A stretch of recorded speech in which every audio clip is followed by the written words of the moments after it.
What's up, y'all? It's your girl Sakina, and I'm back for another review. This is my review for The Real Housewives of Potomac. This is season 6, episode I Don't Know, because I'm simply here just to give y'all a quick little something. I literally just logged off of the panel, and I was like, all right, look, if I'm going to record something, I might as well just give it now, because I really don't see myself reviewing it, especially after doing the live tonight.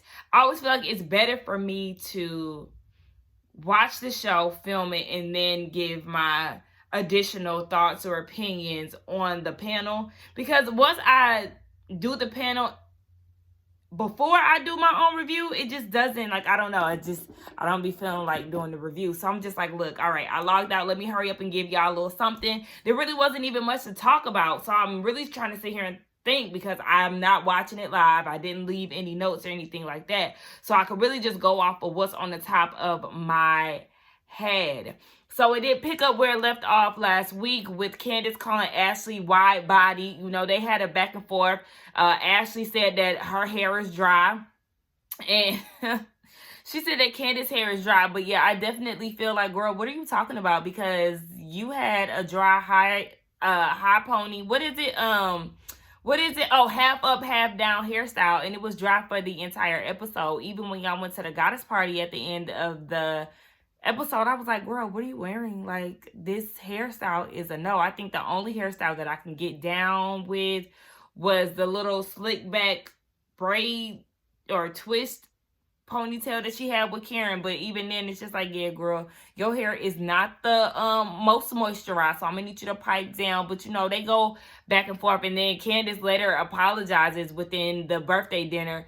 Well, not apologizing. She just said that she wasn't trying to body shame Ashley. But no, you said what you said, Candice. I don't understand why she was trying to apologize, or why I keep using the word apologize. But I don't know why she was trying to clear that up, because that's exactly what you was trying to do. Now, I don't understand.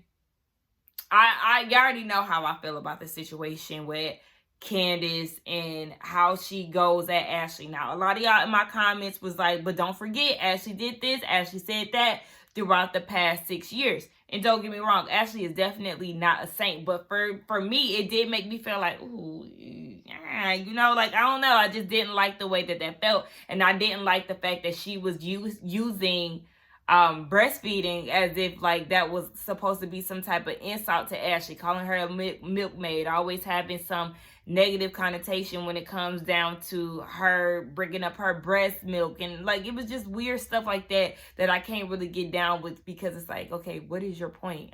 If you do decide to have kids, you're going to be lactating as well. And I'm sure, you know, a lot of the times these days, a lot of women, they go to breastfeeding compared to formula these days. So I wouldn't be surprised if you decided to breastfeed your baby. Would you want people to be making comments like that while you're trying to feed your child from your tits? I don't think so. So it's just weird that she said stuff like that, in my opinion. But, you know, Ashley deserves the words that she gets. It just kind of makes me feel a little uneasy, because it's like, yeah, she just had a baby, girl. I mean, look, it's a lot of women who don't feel that confident when they just dropped the baby a few weeks ago. But nonetheless, Ashley put out her comments in the past, so Candice is giving it right back to her. So it is what it is. What else happened in this birthday dinner that I can think of at the top of my head?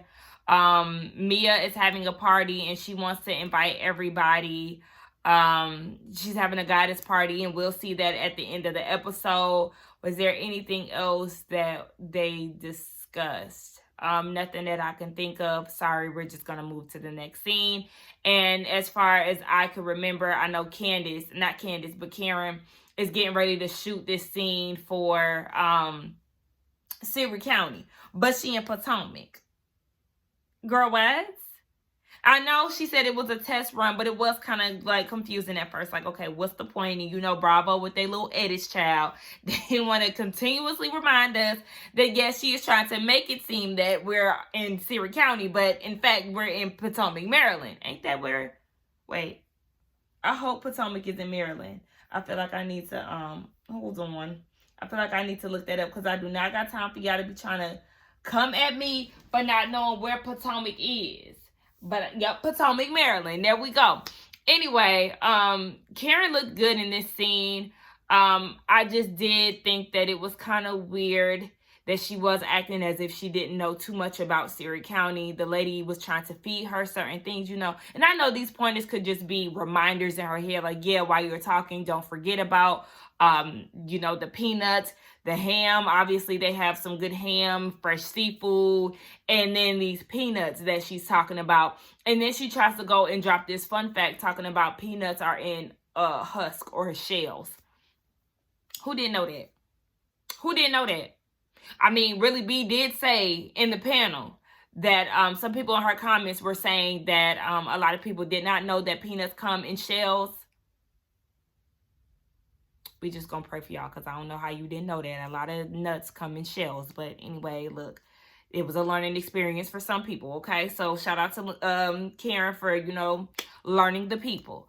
Yeah, so that was that. You know, she was trying to give memories, talking about, oh, you know, this place that just reminds me of sliding down the slide when I was, you know, in Surry County. And she made some weird reference about how she would start at the top and then her dress would be at the top and she's at the bottom. Child, I don't know what the hell she was talking about, but I'm like, all right, Karen, girl, if it makes sense in your head, whatever. But me watching, I was confused as hell.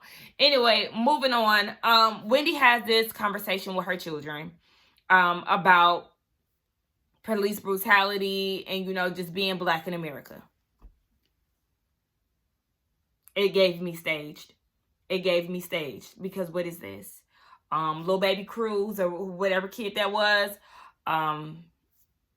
It just didn't come off natural. You know, he said that he's going to be the next Martin Luther King and he's going to try to tell them that Black and white people should all be treated fairly and all of that. And it was just giving me, you know, he was looking off to the side and I don't know, just like his body language did not speak organic to me. It was giving me very Wendy set this up so, you know, we can have a moment or we can have a scene here. So it was just like, okay, I mean, shout out to the little kid. Nothing that he said was wrong. It was just giving me that they set this up for him to say this. It just didn't seem natural to me.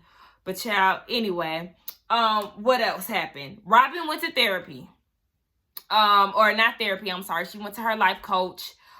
She mentioned being scared of success and how she doesn't want her business to go left or whatever. I said that she was scared of success. She was nervous because her friend is the one that took advantage of them. So it's like, okay, her business embellished is blowing up. And now all of a sudden, she needs help and stuff like that. But she really doesn't know who to trust. Y'all, I'm paraphrasing. I think this is what happened. Because I did watch it, but I was in and out of it. Like, it was sometimes where I was interested, and then it was times where I just found myself scrolling on my computer doing other shit. But, yeah, I do remember her saying that, and they even did the whole flashback situation. But my thing is, Robyn, you keep saying how you need help with Embellish. That website has been sold out since... the people are saying that it's been sold out since last season, and I'm believing that because I check all the time to see whether or not, when we're on the panel, I try to check to see whether or not she done stocked up on them hats, and she has not. You keep saying that you need help, but how hard is it to get help? It's just the fact that you really don't want this. This hat thing was just something that you did, and you're not really motivated because this is not a passion of yours. This is something that you just made because the people were asking, but you don't care about it enough to keep the momentum going. So, girl, give that hat shit up. It's not for you, and I mean, they ain't cute anyway, but shout out to all the people who sold out her website. Nonetheless, girl, I need you to get a therapist. Bottom line, get a therapist, and we also need you to get a stylist. Get you a new hair braider because we got a good look at them braids. Girl, what is that? She had like a braid down the middle that kind of went all the way back, and then she had, like, you know how they do, like the lemonade braids, that's what they call them. Or whatever you want to call them. When I can't remember the proper term for those braids, but like they start off, they braided a little bit on the scalp and then they just let the rest hang. So she had some in the front and then she had some in the back, but they was just so stiff. It gives me bad quality of braiding hair. Like, I just don't understand, Robyn, when you walked out of that chair, when you walked out of that salon, did you feel confident in your hairstyle? Because the way you wear it says no. The way that it looks is automatic no. It's thin, it's stiff. China ain't got time to keep going on about them braids. It's just a hell no. And then I think, yeah, she got into the conversation about Juan. We know how he feel about her child. He ain't stunned her. Anyway, let's move on to the next scene. I remember Gizelle having a conversation with her daughters about not being relying on a man for money. And I do appreciate her having this conversation with her daughters, because it's very important for women to really understand that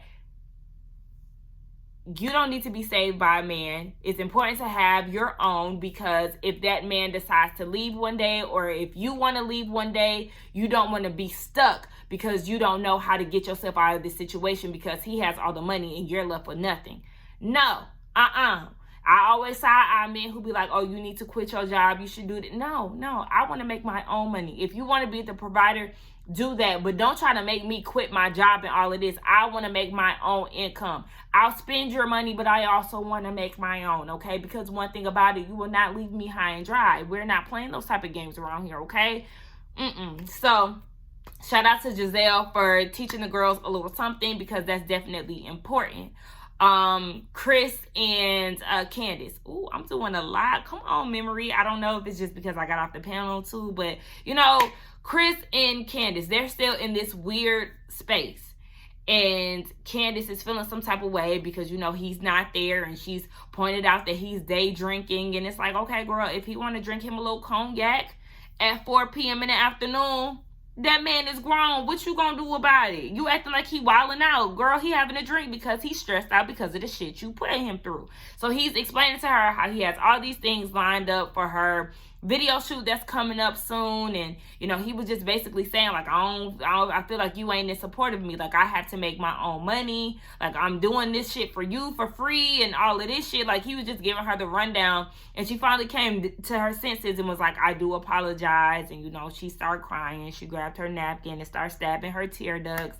And she was, because Chris was saying he feels unappreciated. And I understand where he's coming from, because, yes, this man is doing this on his own for free, and also trying to make a living for y'all on his own as an individual. He's trying to contribute to y'all's household. So you need to be appreciative of that, because the way that she talks to her husband is very wild. Like, I still don't understand why she went off on him like that in the last episode. Like, don't make me have to cuss you out. Like, girl, what did he do? Like, did they edit something out? Because all of that bass in your voice, it just did not seem warranted. Like, girl, I'm gonna need you to pipe down. How much I gotta spend for you to pipe down, okay? In the words of Drake. But girl, it was just giving too much. So yeah, she trying to, peel back a little bit. She apologized to her husband, but we already know she gonna go off on him at some point again, because that's what she does. This is not our first time seeing her go off on him, or have like a little bratty moment when it comes down to not getting her way. But girl, he is a manager. He's not going to be by your side 24/7. And me and Really B was thinking the same thing on the panel. Miss ma'am, managers manage multiple artists, so him not being around, you're gonna have to get used to that. As long as your ducks are in a row, then that's it. You just want him to be around because that's your husband, and you're leaning on him because you're essentially scared to go do these things on your own. But girl, I'm gonna need you to pull up your big girl panties, and I'm gonna need you to do these videos, okay? I did see her comeback video, but we'll talk more about that next episode, because we'll actually see the making of the video, okay? A little access granted tea. What else happened? I'm trying to think, did anybody else have something else? Because I don't want to skip any scenes, but if I did, I guess it just was not that important. So we get down to this goddess. Ashley and Karen, they did have a sit down. She brought baby Dylan, and I was annoyed because it's like, girl, okay. And it seemed like Karen was not expecting him to be there. I'm gonna need you to have the decency to let people know that you're bringing your baby, because it definitely can kill the vibe for me. I know for me, I don't want you to ambush me with your child, because yeah, that is going to make me feel some type of way.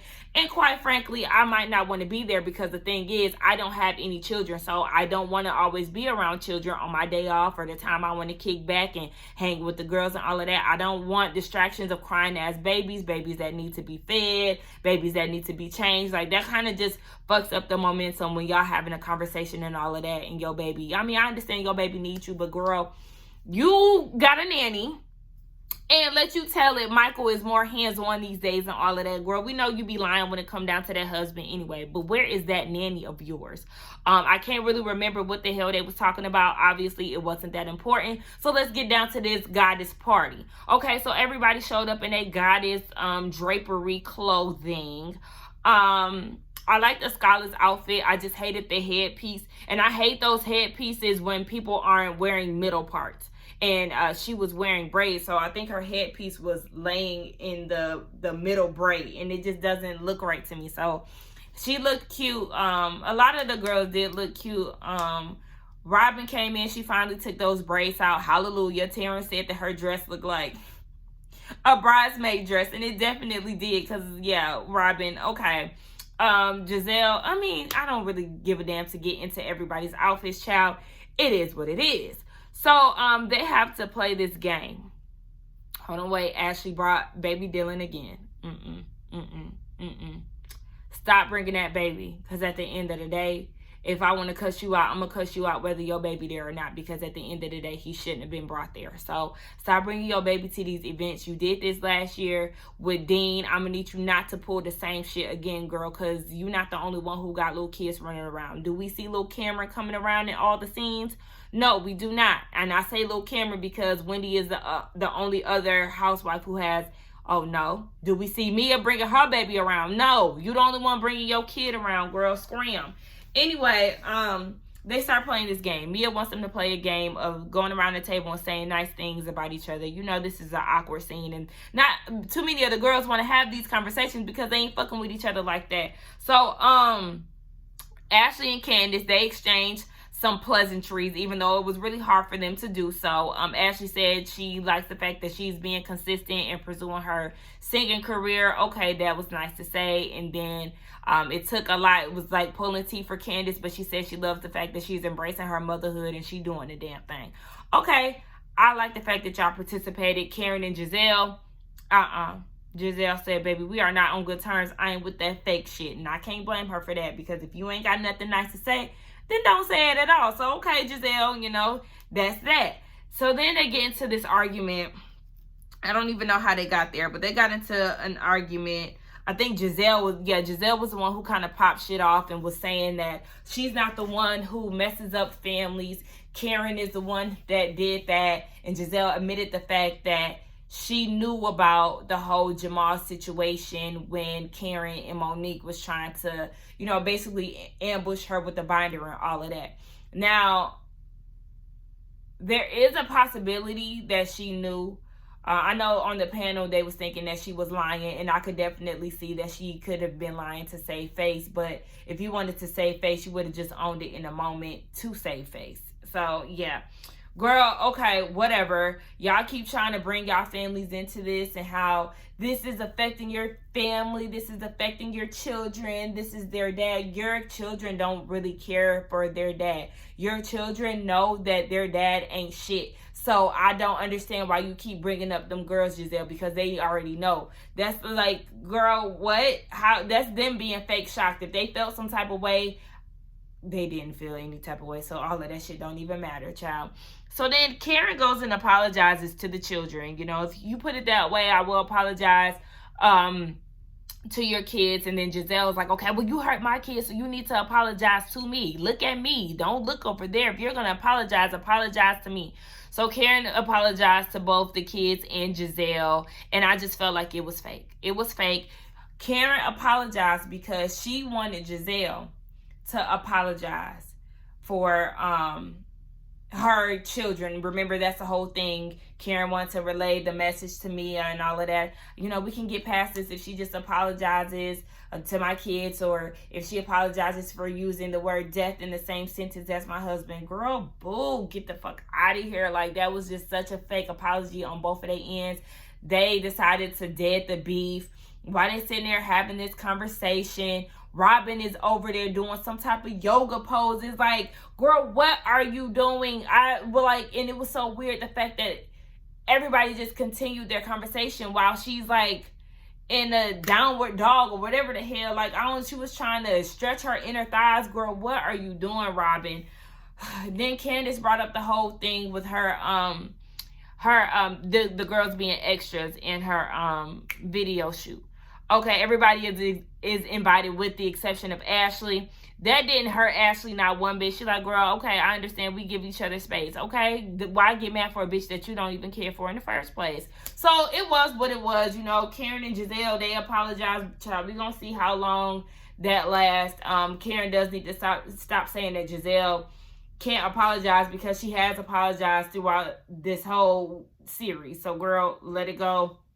All y'all shit is petty anyway. Y'all let me know what y'all thought about this review as well as this episode. It really didn't give much, and I'm very surprised that I got down to 20 minutes. But let's get down in the comments and talk. Don't forget to like, comment, and subscribe to my channel, and I will see y'all in the next one. Bye! I'll be doing my Love and Marriage Huntsville review tomorrow, and then I'll be doing Salt Lake City as well. So be on the lookout for that. Okay, for real this time. Bye.